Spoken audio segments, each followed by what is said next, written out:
Hello mga my loves! Welcome to my mini vlog. My name is Riza, ang full-time wife, mom, negosyanteng ina, at madiskarteng ina. Ngayon naman, samahan nyo kami mag-sort ng in-order naming ukay bales. Binuksan na ng asawa ko ang denim men's short. Isa to sa mabenta sa amin, my loves, kasi unisex naman to. Pwede sa babae, pwede sa panlalaki. Ito yung mga short, my loves, magaganda. Ang benta ko dito, my loves, is 100 pesos per piece. Maganda na, maraming branded, good quality, at affordable price. Chine-check ko isa-isa dito yung zipper, bitones, at syempre yung bulsa. Baka may naiwang pera, mali mo, jackpot tayo. Charing! Sa sobrang ganda ng paninda ko, naku, my loves, mukhang may mababawasan na naman ako ng paninda. Nagustuhan ni Habi, swak na swak sa kanya. Ang ganda, my loves, diba? Hindi mo akalaing 100 pesos lang yan.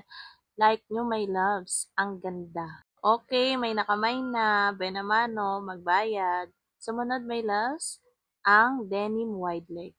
My loves, bago namin ito buksan, kailangan mo ng konting dasal kasi my loves, di naman lahat ng ukay is pwede mo ibenta. May mga tapon din dyan. Kaya kailangan yung pilian at isuot. At pagbubuksan nyo, my loves, bawal na ibalik kasi nga ukay is risky, my loves. So, dapat tignan nyo muna kung tama yung code bago nyo buksan kasi minsan nagkakamali din yung supplier lalo na kung maraming deliver.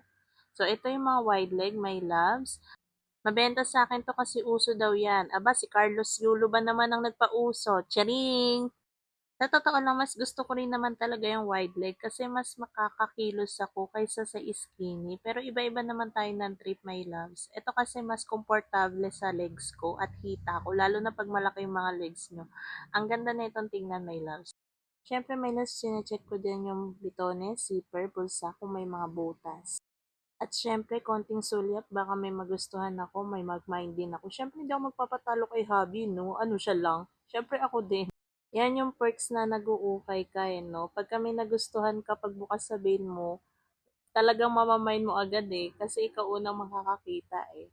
Pero bihira lang naman mangyari yun. Pero pag kami nagustuhan ako, binibili din namin, my loves, pati si Habi, binabayaran din namin sa sarili namin pera.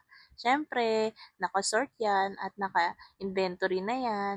Tapos, my loves, sinusukat ko dyan isa-isa, my loves. Dapat tama ang sizing. Nilalagyan ko na rin ng masking tape at ninatag ko yung size para makita ng customer, pipili na lang siya tapos susukat niya. Master ko na talaga ang pagsusukat, my loves. Alam nyo, may talent talaga binigay sa akin sa Lord eh. Isang tingin ko pa lang sa tao, alam ko na yung sukat niya. Siguro dahil nasanay na ako o gawain ko na, marunong ako magtansya ng katawan. Kung medium, XL, large, at sa kung anong size ng bewang. Pati sa sapatos, my love. 'Di ba? Ang galing ng talent na binigay sa akin ni Lord. Habang sinusukat ko nga isa-isa yung mga ukay veils, my loves, ito na mga asawa ko, tinitiklop niya na at chinecheck niya ulit ng doble kung may sira, yung bulsa, zipper, bitones. Para syempre di tayo mapaya sa customer. Tapos habang nagsusukat kami, my loves, nagkakwentuhan kami, marami kaming pinagkakwentuhan.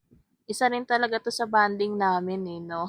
Dati pinapangarap ko lang, my loves, na magkaroon kami ng negosyo mag-asawa, pero wala talagang imposible pag si Lord nagbigay sa'yo ng blessing.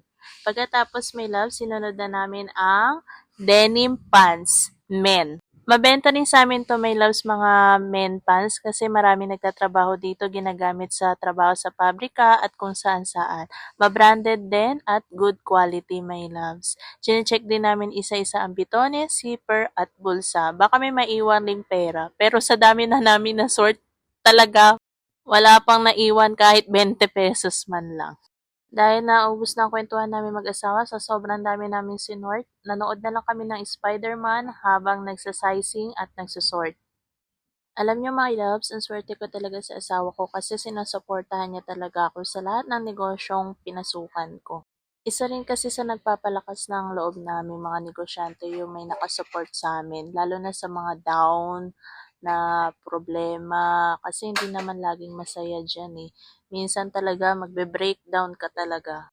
Dapat may loves pag pumasok ka sa negosyo, ang rule number 1, dapat malakas ang loob mo at hindi ka marunong sumuko. Kasi marami talagang pagsubok ang darating sa'yo sa negosyo, my loves. Ang importante, lagi mo isipin na ang negosyong pinasok mo dapat is for lifetime na. Lagi mong focus na dapat panghabang buhay na tong negosyong pinasok ko at mapapalago ko pa. Hindi talaga maiwasan ang tumal, ang pagkalugi, kasi may loves normal lang yan sa negosyante na pagdadaanan lahat ng negosyante lahat yang nabanggit ko. Kaya dapat ang meron ka ay paninindigan. Paninindigan na kahit kailanman at hindi mo bibitawan ng negosyong sinimulan mo. Kahit anong mangyari, kung di man maganda yung nangyari ng mga nakaraan, gumawa ka ng strategy, market strategy, para mas mapaayos. Kaya sa mga kapwa negosyante ko dyan, laban lang, di tayo susuko. Ang totoong competitors mo dito, ang sarili mo. Dapat hindi tayo tamad at lagi tayong kikilos. Yun naman kasi talaga ang unang kakompetensya mo, may loves yung sarili mo. Kasi darating talaga sa panahon na tatamarin ka, mawawalan ka ng gana pag sunod-sunod yung problemang dumating sa'yo. Pero ang importante ay magpapahinga lang pero hindi susuko.